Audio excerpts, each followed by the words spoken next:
आज का बाइबल का वचन यिर्मयाह का ग्रंथ अध्याय 26 वचन 11 से 16 और 24 और आज का सुसमाचार सन्मति के अनुसार अध्याय 14 वचन 1 से 12।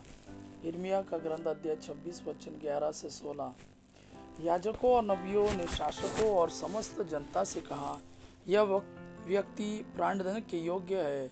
इसने इस नगर के विरुद्ध भविष्यवाणी की है, जैसा कि आपने अपने कानों से सुना है।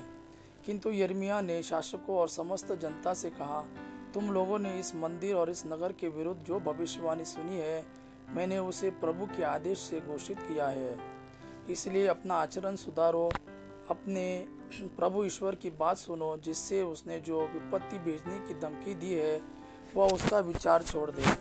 मैं तो तुम्हारे वश में हूँ, जो उचित और न्याय संगत समझते हो वही मेरे साथ करो।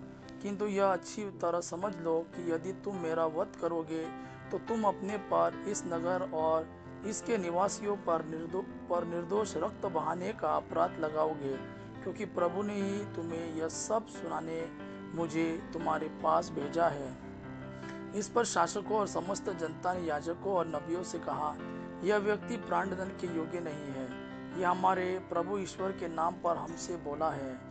शाफान के पुत्र अहीकाम ने यिर्मयाह की रक्षा की और उसे लोगों के हाथ नहीं पड़ने दिया जो उसका वध करना चाहते थे।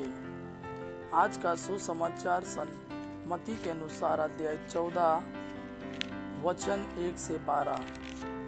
अध्याय 14 वचन 1 से 12। उस समय राजा हेरोद ने ईसा की चर्चा सुनी और अपने दरबारियों से कहा, यह यूहन्ना बपतिस्ता है। वह जी उठा है, इसलिए वह महान चमत्कार दिखा रहा है। हेरोद ने अपने भाई फिलिप की पत्नी हेरोदियस के कारण यूहन्ना को गिरफ्तार किया और बांधकर बंदीगृह में डाल दिया था, क्योंकि यूहन्ना ने उससे कहा था, उसे रखना आपके लिए उचित नहीं है। हेरोद यूहन्ना को मार डालना चाहता था, किंतु वह जनता से डरता था जो यूहन्ना को नबी मानती थी।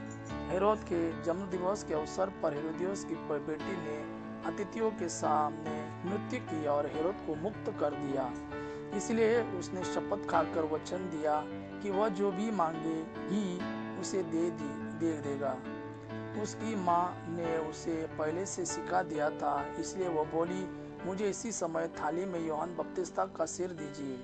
हेरोद को धक्का लगा, परंतु अपनी शपथ और अतिथियों के कारण उसने आदेश दिया कि उसे सिर दे दिया जाए, और प्यादों को भेजकर उसने बंदीगृह में यूहन्ना का सिर कटवा दिया। उसका सिर थाली में लाया गया और लड़की को दिया गया और वह उसे अपनी माँ के पास ले गई। यूहन्ना के शिष्य आकर उसका शव ले गए। उन्होंने उसे दफनाया और जाकर ईसा को उसका सूचना दी।